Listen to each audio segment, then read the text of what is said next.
This might just be some very strong competition to PRS.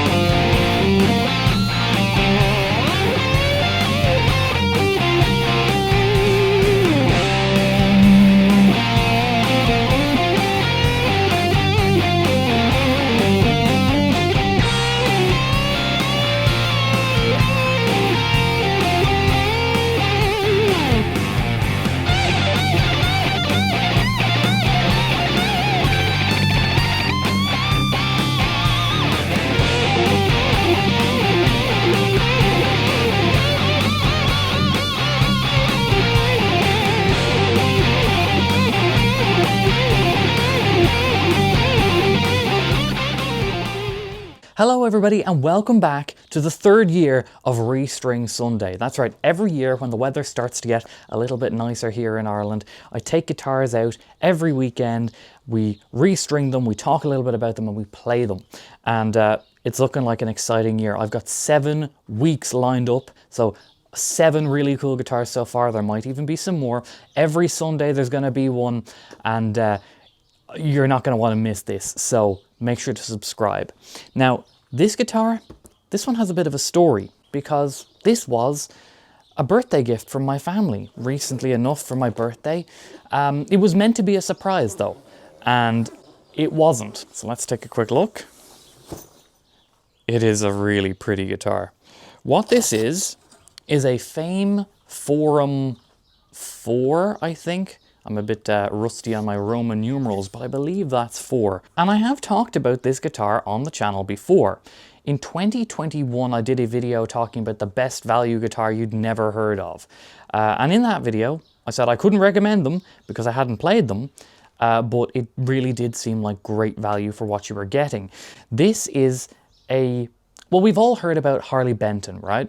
Harley Benton is the house brand of Thomann, and you can get very good value in Harley Benton provided that the guitar arrives working. Now, the reason that we've all heard of Harley Benton is because Thomann invest heavily in advertising.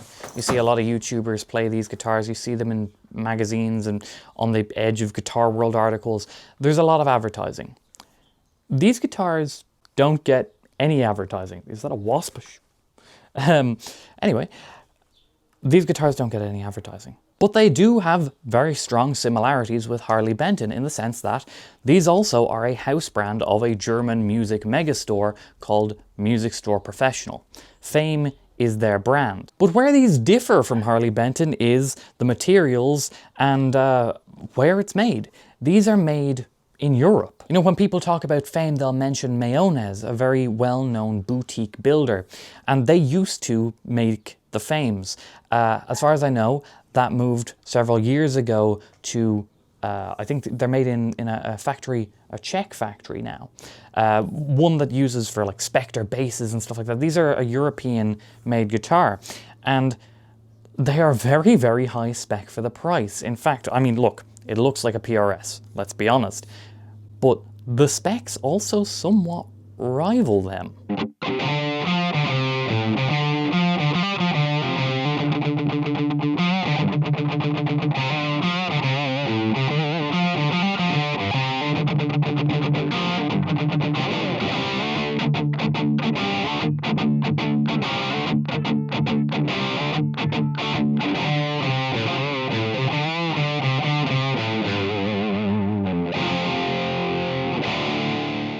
I told you that this was supposed to be a surprise birthday gift, but it wasn't a surprise. Let me tell you why. So, the guitar was purchased secretly and it was going to be kept for my birthday as a gift, but when it arrived, there was suspect that it may have been damaged in shipping, and fair enough for suspecting it. So I was asked to inspect it first to check that it wasn't damaged. Because honestly, after seeing how this arrived, a miracle that it wasn't. It arrived in the box was open when it arrived. There was a little envelope that we assumed that there were Allen keys and stuff for the guitar. The envelope was empty. It was open and it was empty. There wasn't a lot of packaging in the box. we think that a fair bit came out of the box. So it's very much impressive that this guitar arrived unscathed. But because of the way it arrived, I had to inspect it and we lost the surprise aspect of the guitar. Now, while the shipping, the way it was delivered, is 100% on the courier, the way it was packaged kind of invited it to be thrown around. Let's take a look at the box. This is the box that music stores ship the guitar in, and it's quite big. In fact, it's the only guitar box that I have been able to fit in. I'm 6'1", normally standing up, but I can fit in this box. And while this box being thrown around is 100% on the shipping handler, advice to music store would probably be this kind of invites a guitar being thrown around. It is an unnecessarily large box for a simple one guitar. It's the biggest box I've ever seen a solitary guitar shipped in anyway. Now that's really the only negative I can say about this guitar, was the way it was delivered and shipped. But with that was taken up with music store, and credit where credit is due, the customer service was good. There was a 5% refund issued because of the way that the guitar arrived. So you know, that's a good silver lining, and credit where credit is due. But let's talk about the actual guitar itself, because it is impressive.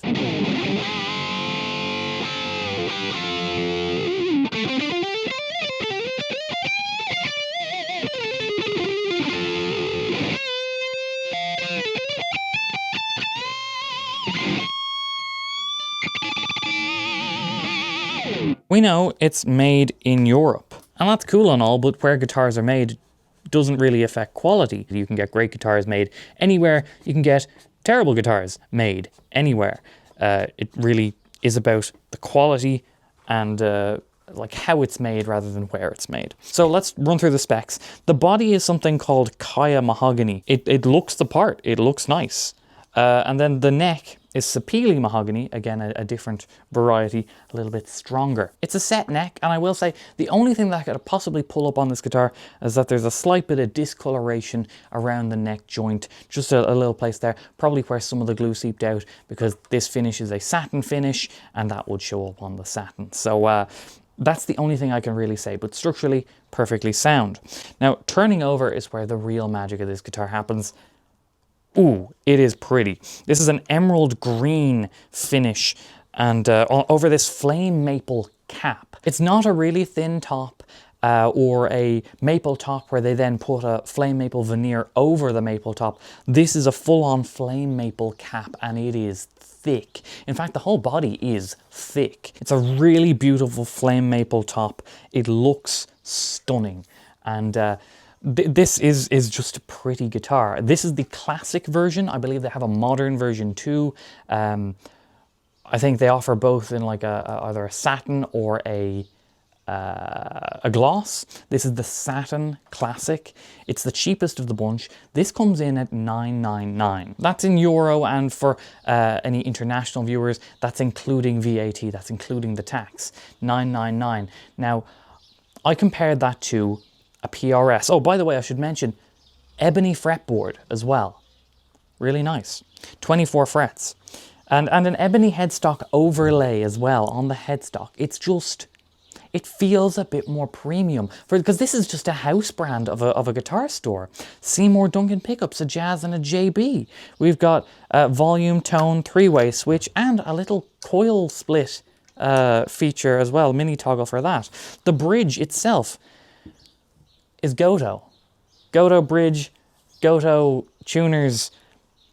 It feels like they put some effort in, and for the effort of this guitar, I can't believe that they don't advertise them. Look for another video about the Fame guitars. There really aren't.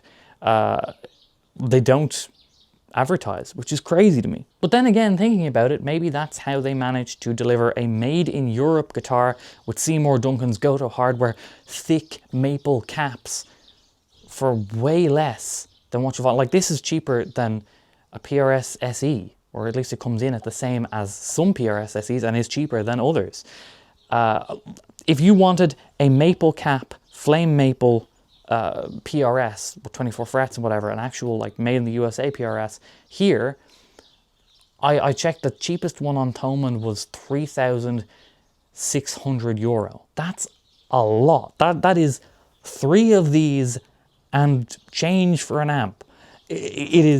That's a huge amount of money, and this is good.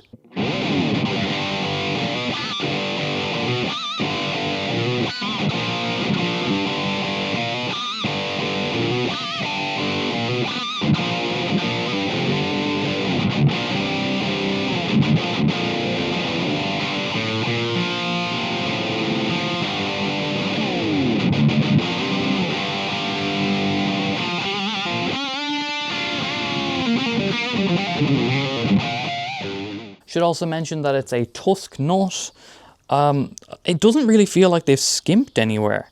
This is a really nice guitar. It is obviously a PRS copy. I mean, even the back plate is PRS-esque. So let's get some strings on, and something I will mention actually, the bridge. It's a personally, I prefer it over the PRS wraparounds for the hardtails. They do wraparound bridges.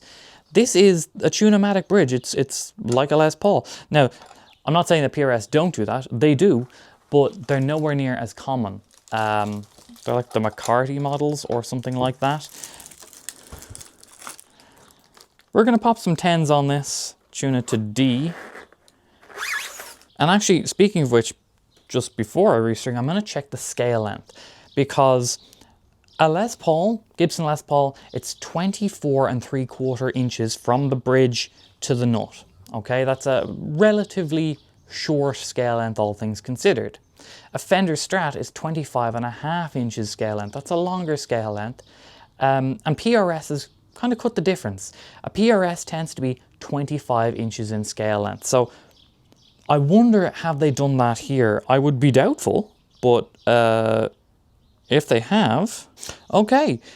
So this is a Les Paul scale length. It is 24 3/4 inches long. I had to do some calculations there. Also should mention, it comes with the gig bag. Is it the world's best gig bag? No, but it's not the worst either. It's all right.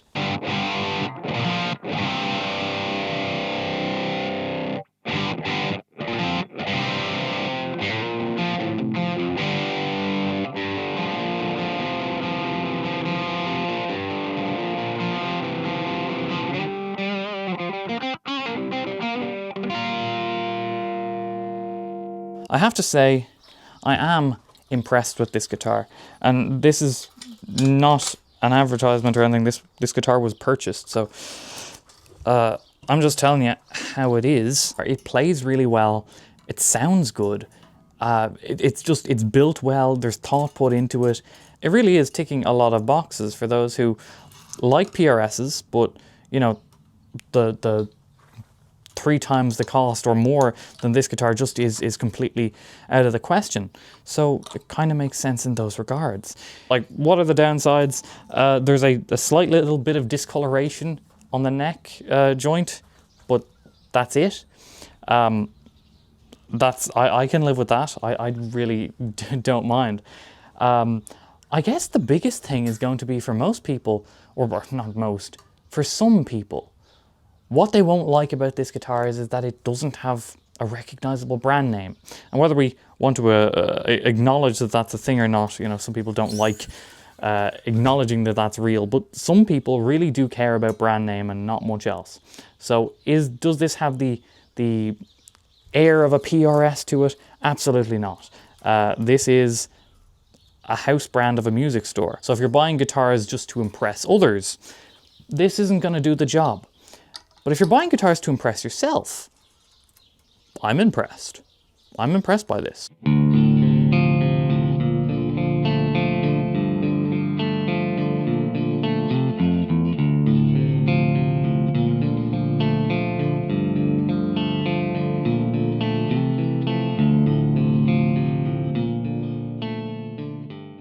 If you can point me to a guitar of similar spec, you know, same woods, materials, hardware, pickups, you know, what's the price of it?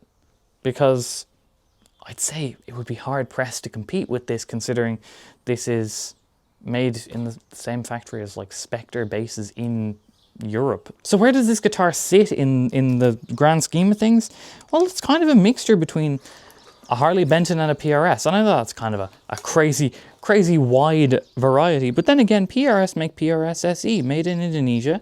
And, well, this is kind of, I think it's got higher specs than that. Like, look at the maple cap. I don't believe that the SEs have, and if they do, they use a veneer. It's not a flamed maple cap. Which, again, it doesn't affect sound or anything, but it is just a little bit more premium, I guess, on this. And these can come in cheaper than an SE.